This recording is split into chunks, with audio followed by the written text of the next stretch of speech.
ओम शांति। सचमुच आज का विषय बहुत सुंदर है। हम ऐसे समय पर आ गए हैं जहां एक तरफ अति और दूसरी तरफ स्वर्णिम युग की स्थापना हो रही है। तो सारे संसार में एक परिवर्तन की प्रक्रिया प्रारंभ हो चुकी है। हम इसे कहते हैं बिगिनिंग ऑफ द एंड। भिन्न भिन्न सीन हमारे सामने आएंगे। सचमुच एक परिवर्तन की प्रक्रिया अब शुरू हो चुकी है। युग भी बदलेगा, बाबा की जय जयकार भी होगी और देवकुल की सभी आत्माएं बाबा से अपना अधिकार भी लेंगी। क्योंकि आज हम संसार में देख रहे हैं प्रकृति का जो प्रकोप है। बाबा ने कहा था, बाबा ने मूल्यों में भी कहा कि बच्चे प्रकृति को सकाश दो। कम से कम अमृत बेला और नुमाशाम युग में जरूर जरूर 5 मिनट या फिर 2 मिनट प्रकृति को सकाश जरूर देना चाहिए। क्योंकि सोचो, अगर एक तत्व अपना प्रकोप दिखा दे तो दुनिया की कैसी स्थिति हो जाती है। चारों तरफ हाहाकार, हलचल मच जाती है, सरकारें फेल हो जाती हैं, सब कुछ तहस नहस हो जाता है अगर एक तत्व भी हलचल मचा दे। सोचो, बाबा ने तो कहा है कि ऐसा समय आने वाला है जब पांचों तत्व एक साथ महाप्रकोप करेंगे। तब इस दुनिया का क्या होगा? उस समय एक परमात्मा की याद, दूसरा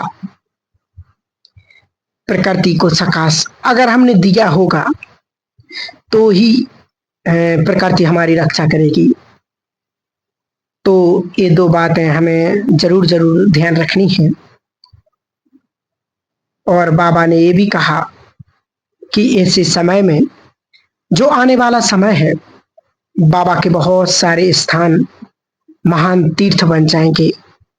आप भी अपने सेंटर को, अपने अपने घर को महान तीर्थ बनाएं, लाइट हाउस भी बनाएंगे। क्योंकि संसार में दुख, अशांति तेजी से बढ़ती जा रही है। मुरली में भी बाबा ने कहा था कि साकार मुरली में कि बच्चे, दुख जोर तोड़ से संसार में बढ़ेंगे।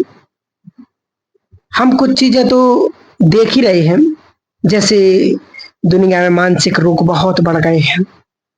कैंसर, डायबिटीज, शुगर, बीपी, अनेक प्रकार की बीमारियां एक नॉर्मल हो चुकी हैं। ऐसा कोई इंसान नहीं जिसको कोई ना कोई बीमारी ना हो। ऐसे समय पर अगर हम अपना पुरुषार्थ नहीं करेंगे तो फिर कब करेंगे? क्योंकि हर आत्मा को, हर इंसान को, हर मनुष्य को पता है कि संसार में आए हैं तो इस संसार से कुछ भी लेकर के नहीं जाएंगे, सब कुछ यहीं पर छोड़कर जाना है। तो क्यों ना हम इस संसार में रहते हुए वो प्राप्ति कर लें जो, क्योंकि दुनिया वालों को तो भगवान नहीं मिला तो उनका तो फिर भी चल जाएगा, वो इतने दुखी नहीं होंगे, पश्चाताप नहीं करेंगे। लेकिन बाबा ने कहा कि बाबा के बच्चे बाबा को जान करके भी अगर उसकी प्राप्ति नहीं कर पाए तो फिर जो बाबा ने मूल्यों में कहा है कि ब्राह्मण आत्मा खून के आंसू रोएंगे, तो निश्चित ही वो समय आने वाला है कि जो गफलत कर रहे हैं सचमुच उन्हें बहुत पश्चाताप करना पड़ेगा। इसलिए कुछ ही समय में हर मनुष्य सफर करता हुआ नजर आएगा। तो हम सभी अपने को तैयार करेंगे। आज हम देख रहे कि जिस व्यक्ति से हम सुबह मिले और शाम को सुना कि वो चला गया, तो आज कभी किसी का कोई पता नहीं। तो वही तो कहते रहे बाबा की कि सभी आत्माओं का सफर शुरू हो चुका है। इसलिए अपने मन को बहुत हल्का रखेंगे और चैलेंज को हम स्वीकार करेंगे। चेंज तो होना ही है, हम सब जानते हैं। चक्र घूमते घूमते वहीं पर आ गया है जहां से शुरू हुआ था। अब यह नहीं होगा जो हम चाहेंगे, हमारी कोई एक्सपेक्टेशन इच्छाएं हो सकती हैं, पूरी ना भी हो। अब तो वो होगा जो ड्रामा का प्लान है। इसलिए बहुत हल्के स्वयं को रखना है और अपने को खुशियों से भरपूर रखना, ईश्वरीय ज्ञान से भरपूर रखना। अभी तो प्रकृति के प्रकोप शुरू होंगे तो मनुष्य को बहुत भारी पड़ेगा हर चीज, क्योंकि उसका किसी पर भी बस नहीं चलता। प्रकृति प्रकोप और कोई कुछ नहीं कर सकता, क्योंकि जब प्रकृति का प्रकोप होता है तो उस पर किसी का बस नहीं चलता है, न सरकार का न इंसान का। तो हम सभी अपनी स्थिति को महान शक्तिशाली बनाएंगे और कुछ चीजें हम नेचुरल करेंगे, जैसे बाप दादा का आह्वान अपने घर में एक बार, वैसे तो बाबा ने कहा कि 2 बार 3 बार 5 बार जरूर करें, जितनी बार करें उतनी बार कर सकते, परंतु 1 बार और 2 बार अपने घर में जरूर करें, क्योंकि जिस घर में भगवान का आना जाना होगा, कहते हैं ना दुनिया में कि किसी व्यक्ति का, बड़े व्यक्ति का आना जाना हो जिस घर में, तो उस घर के व्यक्ति का और उस घर का हर व्यक्ति सम्मान करता है कि भाई इनका बड़े व्यक्ति से संपर्क है, आना जाना है। सोचो, जिस घर में भगवान का आना जाना हो उस घर की तो क्या कहना, उस घर की हर चीज में बरकत, सुरक्षित, सब कुछ अच्छा होगा। इसलिए बाप दादा का हमें आह्वान भी करना है और 1 बार तो जरूर करना है। और बाबा ने कहा अंत में, सिवाय एक निराकार परमात्मा के कुछ भी याद ना आए,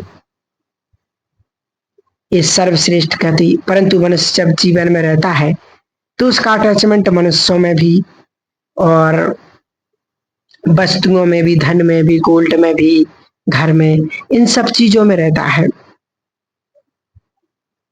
तो जब वो शरीर छोड़ने वाला होता है तो ये सब उसकी स्मृति में, स्मृति पटल पर आ जाती है, बरकरार रहती है।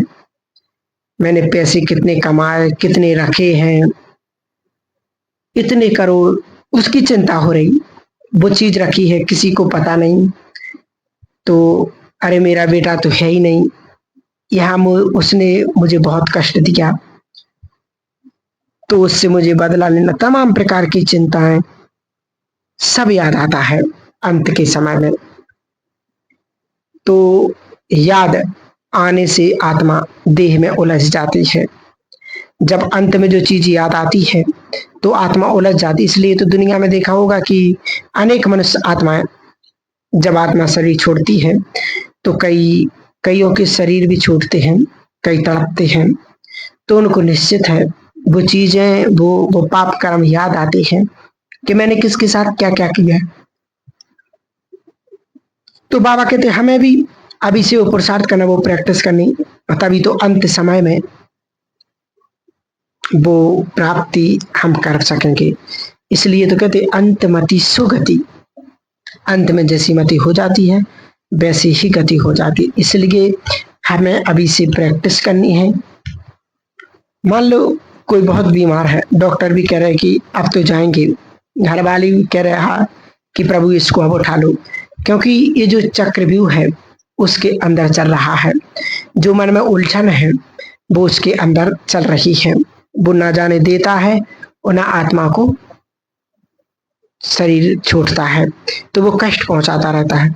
तो ये जो बाबा ने, शिव बाबा ने हमें बहुत अच्छी बात कही है कि तुम आत्माओं का अंतिम पेपर 1 सेकंड का होगा, अर्थात 1 सेकंड में तुम्हें ये अभ्यास होगा कि शिव बाबा बुला रहे हैं चलो, और निकल करके चले।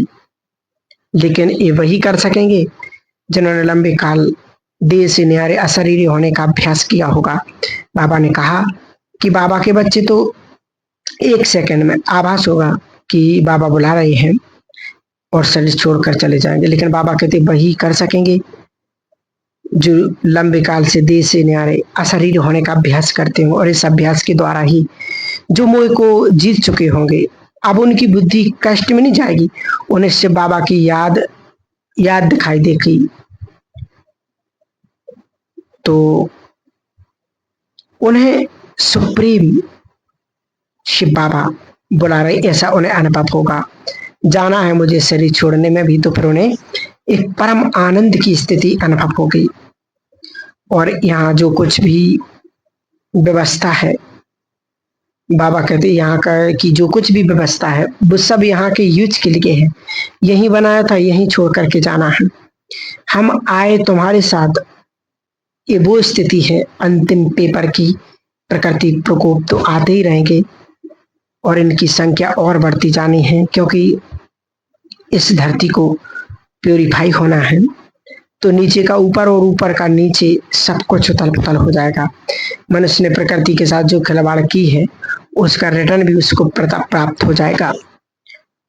प्रकृति क्रोधित भी है, वो बदला भी लेगी, तो प्रकृति प्रकोप होंगे और हो भी रहे, हम सब देख भी रहे हैं। बाबा ने अव्यक्त मूल्य में कहा था 1969 की मूल्य में कि समय की सूचना बाप तो दे ही रहे हैं, लेकिन प्रकृति भी दे रही है, प्रकृति भी चैलेंज कर रही है। तो इसमें लंबे काल से मनुष्य को अभ्यास करना चाहिए कि मैं एक आत्मा हूँ, ये देह छोड़ करके जा रही हूँ, ये देह फिजिकल है और मैं नॉन फिजिकल हूँ, अनादि अविनाशी आत्मा हूँ, तो मैं तो मरती नहीं। तो फिर अपने आप वो अंतिम समय में वो स्थिति हमारी हो जाएगी और हम कहते नहीं अंतमति सुगति, उस परमात्मा पिता की याद में ही जाएंगे। तो वही सबसे सर्वश्रेष्ठ स्थिति होगी। ओम शांति।